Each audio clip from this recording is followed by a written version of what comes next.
these people who say that my people who get a couple $100, $100 to go to an event are somehow doing it because they're just for the money, it's actually kind of a classist argument, and it's kind of demeaning to the people to suggest that they would sell out their basic convictions for, in the hundreds of dollars. Adam, so great to have you on the program today.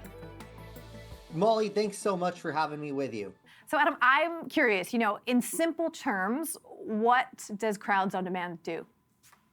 Crowds on Demand is the largest protest company in the United States of America. We've been around for 13 years, and we specialize in organizing protests, advocacy campaigns, audiences, anything where you need a lot of people or to build a movement. Okay, so if someone calls you up and says, hey, Adam, I need a crowd here, walk me through the process of how that happens.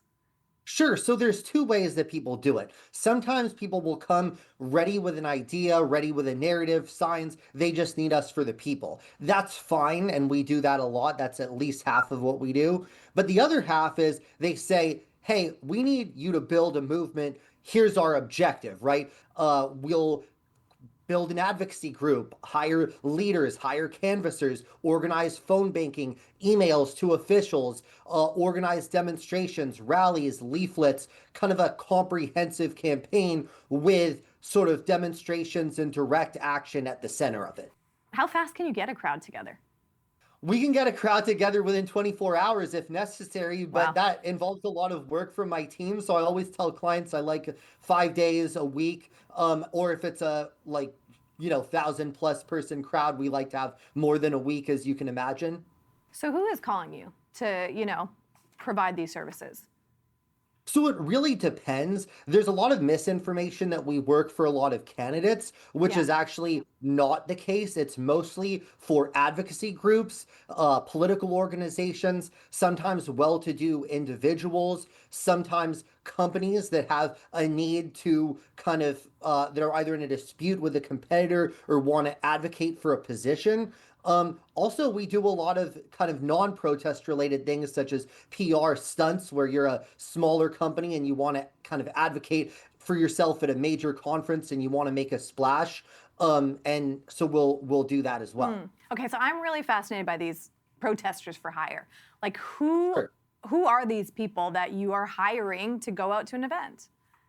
They're people who are genuinely passionate about the cause. And a lot of people don't believe that. But if you could see, we actually interview every participant at every event for at least 15 to 20 minutes, but even if you've participated in an event with us in the past. And the reason why we do that is we want everybody to be passionate about the subject they're protesting for, they're advocating for. But I think a lot of critics, Adam, would say, how do you know that the people aren't motivated by money? I can tell you I'm for a cause, but I'm making some money from you.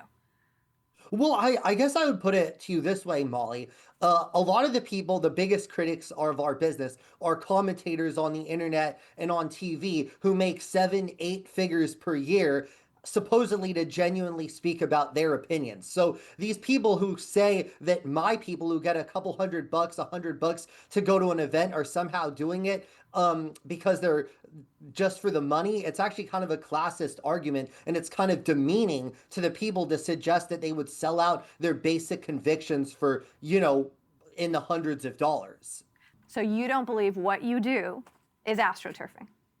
I don't believe in the concept, this idea of grassroots where there's somehow this idea of a pure protest versus AstroTurf where there are these villains in some sort of compound planning how domination of the country, right? The reality is that every movement that you've ever heard of that's been successful has had a lot of money and a lot of interests behind it, whether it's civil rights, gay rights, Tea Party, MAGA. I mean, in Canada, the truckers movement, the unionists, right? The labor union, the First Nations movements.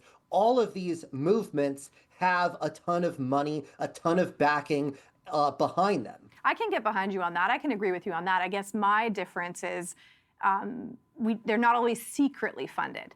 If I go to a crowd and there's a big protest and I don't know that this was organized by a group, then I would feel misled. Do you understand how people could feel like you're misleading the public in some way?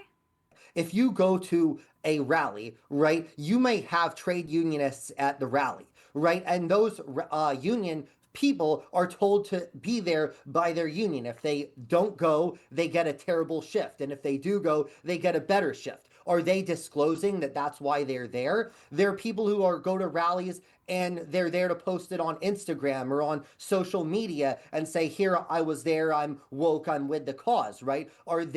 Does that take away from their genuine belief? What I'm saying is that there are a lot of reasons to turn out to an event. The reality is people have different motivations for being somewhere, and being compensated a little bit of money is only one of the many motivations. I've got to ask about this letter to Congress because I find this fascinating. You want other companies like yourself to be more transparent, to be disclosed, like we are funding this, we are behind this, we are promoting this. What is the end game for you there?